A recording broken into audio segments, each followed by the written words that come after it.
வணக்கம். Green signal கொடுத்த முதலமைச்சர் ஸ்டாலின். திமுக கூட்டணிக்குள் வரும் 2 புதிய கட்சிகள். செய்வதறியாமல் திணறி போய் நிற்கும் அதிமுக பாஜக கூட்டணி. அப்படி திமுக கூட்டணிக்குள் புதிதாக வர இருக்கக்கூடிய அந்த 2 கட்சிகள் எது என்பது பற்றிய முழு விவரத்தோட இப்ப நம்ம பார்க்கலாம். தமிழ்நாட்டில் 2026 சட்டமன்ற தேர்தலுக்கு இன்னும் சில மாதங்களே உள்ளன. அந்த வகையில் தற்போதே அனைத்து கட்சிகளும் கூட்டணி வியூகங்களை வகுத்து வருகின்றனர். ஏற்கனவே தமிழ்நாட்டை பொறுத்தவரை திமுக கூட்டணி மிக வலிமையாக உள்ளது. இந்த நிலையில் தற்போது அதிமுக பாஜக கூட்டணி அமைத்துள்ளது. அதன்படி இன்னும் பல கட்சிகளை தங்கள் கூட்டணிக்குள் இணைத்து திமுக கூட்டணிக்கு டஃப் கொடுக்க வேண்டும் என்று அதிமுக பாஜக கூட்டணி காய்களை நகர்த்தி வருகிறது. ஆனால் அதற்கு மாறாக முதலமைச்சர் மு.க. ஸ்டாலின் அவர்களது வியூகம் அதிமுக பாஜகவினரை மிகுந்த அதிர்ச்சிக்கு உள்ளாக்கியுள்ளது. அதாவது அதிமுக பாஜக கூட்டணி எதிர்பார்த்தது போலவே திமுக கூட்டணியில் கூட்டணி கட்சிகள் தற்போதே கூடுதல் தொகுதிகளை கேட்டு திமுகவிற்கு அழுத்தம் கொடுத்தனர். இதனால் அந்த கட்சிகள் திமுக கூட்டணி விட்டு வெளியேறும் என்று அதிமுக பாஜக கூட்டணி எண்ணி வந்தனர். குறிப்பாக மதிமுக தொடர்ந்து திமுகவிற்கு எதிராக பேசி வந்த நிலையில் கூடுதல் தொகுதிகள் கேட்டும் அழுத்தம் கொடுத்தனர். இப்படிப்பட்ட நிலையில்தான் மதிமுகவின் முக்கிய புள்ளியான முத்திரை தினம் அண்மையில் முதலமைச்சர் மு.க. ஸ்டாலின் அவர்கள் முன்னிலையில் திமுகவில் இணைந்தார். அது மட்டுமல்லாது மேலும் பல்வேறு மதிமுகவின் முக்கிய புள்ளிகள் திமுக இணைய தயாராகினர். இதனால் தற்போது கூடுதல் தொகுதி என்ற பேச்சையை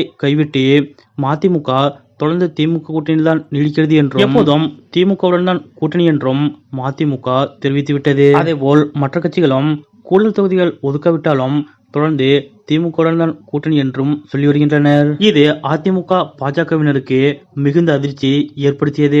இப்படிப்பட்ட நிலையில் தற்போது கூடுதலாக சில கட்சிகளும் திமுகவில் இணைய இருப்பதாக தகவல் வெளியாகியுள்ளது. அதாவது கடந்த தேர்தலில் பாஜகவுடன் கூட்டணி வைத்திருந்த பாமகவும் அதிமுகவோடு கூட்டணி வைத்திருந்த தேமுதிகவும் தற்போது திமுக கூட்டணியில் இணையும் என்று எதிர்பார்க்கப்படுகிறது. கடந்த தேர்தலையே இந்த 2 கட்சிகளும் திமுகவோடு கூட்டணி வைக்க முற்பட்டனர். ஆனால் அப்போது சில பல காரணங்களால் முதலமைச்சர் மு.க. ஸ்டாலின் அவர்கள் இந்த 2 கட்சிகளையும் திமுக கூட்டணியில் இணைத்துக் கொள்ளவில்லை. இந்நிலையில் தற்போதும் பாமக தேமுதிக ஆகிய 2 கட்சிகளும் திமுகவில் இணைய முயற்சிகள் மேற்கொண்டு வருகின்றனர். அந்த வகையில் கடந்த முறை போலல்லாமல் இம்முறை இந்த 2 கட்சிகளையும் திமுக கூட்டணிக்குள் இணைத்துக் கொள்ள முதலமைச்சர் மு.க. ஸ்டாலின் அவர்கள் விரும்பி வருவதாக கூறப்படுகிறது. முக்கியமாக பாமக இணைந்தால் அந்த கூட்டணியில் விசிக இடம்பெறாது என்று திருமாவளவன் அவர்கள் தெரிவித்து வருகிறார். இதனால் திருமாவளவன் அவர்களிடம் முதலமைச்சர் மு.க. ஸ்டாலின் அவர்கள் சமரச பேச்சுவார்த்தையில் ஈடுபட்டு வருவதாகவும் கூறப்படுகிறது. அதாவது